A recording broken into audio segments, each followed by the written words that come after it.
Hey guys, welcome back to Office Hours for this week. It is the week of Halloween, and I hope you're enjoying a good spooky time.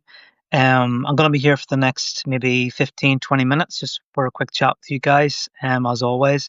If you have any questions during this time about Substack, about writing, about anything that I'm up to, about anything in general you want to ask a question about that I might be able to answer, just feel free to pop it into the chat now, and I will try to come back to that as I go through this. Yeah, it's really good to have you here. It's really good to spend this time with you. I want to start by asking you a question. If you're joining me here today, when was the last time you went trick or treating with your kids or by yourself or whatever? When was the last time you went out dressed up at Halloween and went around houses knocking doors looking for sweets or candy or whatever? So pop that in the chat right now if you want to, and tell me when you last did that.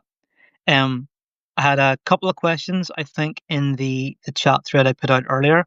So I'm just going to get to those really quick. Possibly just one actually, but someone said, Matt asked, excuse me, how do you find time to write? And Professor Tom answered it actually for me, and they said we make time for the things that we care about. But Matt, yeah, I would give probably the same answer. How do you find time to write? I think you just have to make that time. Um, I think for me, I really find that whenever I set aside an hour or two at the start of the day, before I'd have breakfast, before I'd have my coffee, before I started really into my day properly, that was like my sacred writing time that I set aside. Often whenever it was still dark outside, everyone else was still asleep, and the world hadn't fully woken up yet, and that was my time to write. And that's how I managed to get through my few novels I've written so far. I know it's difficult for people. It's different for every person as well. If you have kids, which I don't have, it's probably a lot more difficult to find time. Depends on your job, it depends on your routine and that sort of thing. But I think you just have to really look at your routine, look at your life, look at your circumstances, and try and just carve out even a little bit of time each day to put words onto the page. It makes such a difference when you have that little bit of time by yourself just to write. And I definitely recommend if you haven't tried doing that yet, having that sustained daily or every couple of days kind of writing time, then definitely try and make that time to do that because it does make a difference. It gets you through a project, it gets you through a Substack article, it gets you through a book if you have that time set aside. So, yeah, it's true what Professor Tom said in the chat. If you care about it, you will make the time for it. And I think as writers, we do care about our writing and care about what we do. So, yeah, hope that answers a question for you, Tom, or Matt, should I say? Um, but yeah, so this is just a brief time with you guys. Again, if you're just joining me, it's really good to have you here.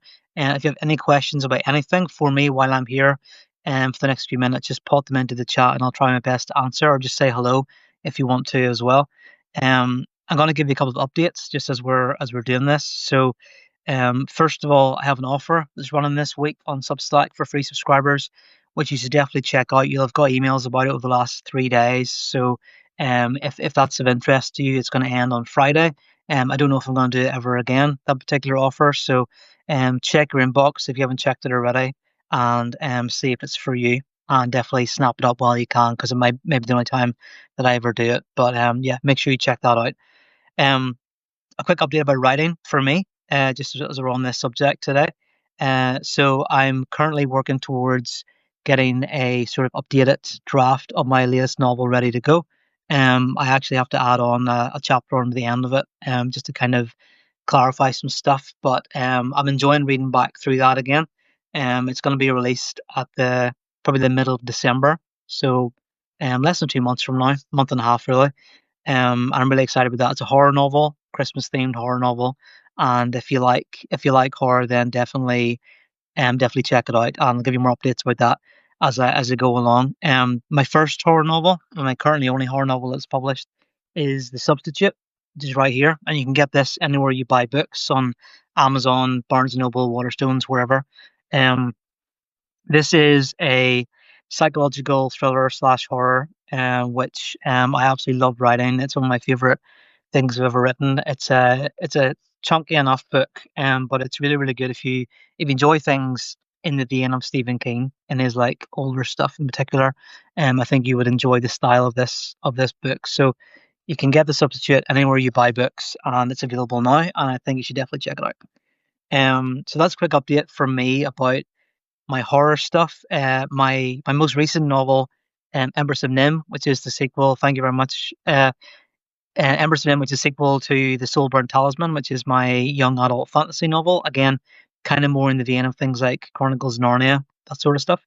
If you have a teenager in your house, or if you like to read that sort of fiction yourself, definitely check it out as well. And again, anywhere you can buy books, it's available. It'd make a good present for Christmas as well. So, I'd love it if you could support that by buying a copy, even just a digital copy, would be great. But again, if you love young adult fantasy, like Narnia, Harry Potter, Lord of the Rings, that sort of stuff, you'll probably enjoy Empress of Nim. So that's a quick book update for you. I think I had a question there. I'm just going to go back to you real quick. Maybe not a question, but a comment. So Wayward Purpose said, I found the morning is the best time for me to write as well. Nighttime, I just take 10 to 15 minutes for reflection prompts for the next morning. How do you manage all your thoughts? That's always my problem. Notes, scribbles, memos, everywhere for me. Very, very similar with me too. I do tend to write down some quick notes. If I'm writing fiction, for instance, I know what the next scene is I need to write. I'll tend to scribble those notes down really quick, just at the on the document that I'm writing on, to kind of help me frame what I'm going to write the next day. Even the first sentence makes a big difference. It's hard to sit down and just start from scratch with like a blank page, essentially. But if you've already got the first sentence or first couple of sentences in place, it's a lot easier to kind of get going at that point. So yeah, I that's what I do to kind of get myself started for the next writing session. And in terms of my thoughts, I write a lot of stuff just in my notes app on my phone. I'll scribble them down there. I'll write them on pieces of paper, as you say, and just kind of have them readily available. I usually have a few pages at the bottom of the novel I'm writing, which is just like notes that I made about the characters, about who they are, what they look like, what their mannerisms are, how old they are, that sort of thing. So I can refer back to it as I'm going through the document to remember what they're actually supposed to look like, because it's easy to forget sometimes. Um, this might be a thing actually with me, but I definitely find that as I start to write a book, sometimes I'll have a picture of a character in my head, and then maybe later on in the story, I've got a very different picture of what that character looks like. I have to kind of go back and check and make sure I'm staying consistent with like their hair color and their eye color and the way they talk and that sort of thing. So, it's been interesting going back through one of my older novels recently and just kind of reading what I wrote maybe 2 years ago and seeing if I can stay consistent with those characters throughout the course of the story. So, but yeah, in terms of organizing my thoughts, is very much just if I have the thought, get it down on the page, as quick as I possibly can, so I don't forget it. I used to try to keep notes in a little book about my characters and about my thoughts for my fiction, but I just eventually gave up on that, and I just keep it on my computer, just keep it close at hand, make it easier. I hope that helps you in some way. Um, okay, and so I mentioned this week's offer as well. I'm just going to double check because there's any more questions here. So, miss anything as I'm going through this? Sorry, this is all clearly very disorganized today, but um, yeah, I'll respond to this. Thanks, David. Always open to feedback in other ways. Others are doing things. Never know what will help as I continue to learn to be a better writer. Yeah, same thing. We're all in this boat together, trying to get better at writing. That's always good to just bounce ideas and share these thoughts. So, glad that was helpful. Um, but yes, if anyone has any more questions, I'll be here for another few minutes. Just feel free to drop them into the comments below. Again, as I asked at the start, when was the last time you went trick or treating? Because Halloween is obviously coming up in a couple of days. Have you been wrestling with your kids? Have you been not since you were a kid yourself? Is it something maybe you don't do at all, or you just can't do in the area that you're in, or whatever? Let me know in the comments below. And when was the last time you went trick or treating in your neighborhood or in your street? Or in the town you live in, pop that into the chat and let me know. I haven't been since I was very, very young, as I don't have any kids yet. So it's not something I'm able to do as an adult by myself. The kids in our cul-de-sac where we live tend to not come anywhere near our house for some reason. I don't know if there's like a scary person lived here before we lived here, but they don't come up to this neck of the woods in our park for some reason. So we don't get many trick-or-treaters, unfortunately, but something I definitely did as a kid, which was fun. Okay, so I'm gonna wrap this up in a second, but like I said, uh, check out my books that I've got out right now. Um, if you have any questions about writing you want to ask now or later, just feel free to message me or leave a comment somewhere in the chat thread. Um, sorry, Professor Tommy didn't get a notification when I went live. Apologies for that. But I'm live now. If you have any questions, feel free to ask them while I'm here. Um, yeah, so check out my books. Check out the offer that I've got on this week. If you're a free subscriber, want to check that out.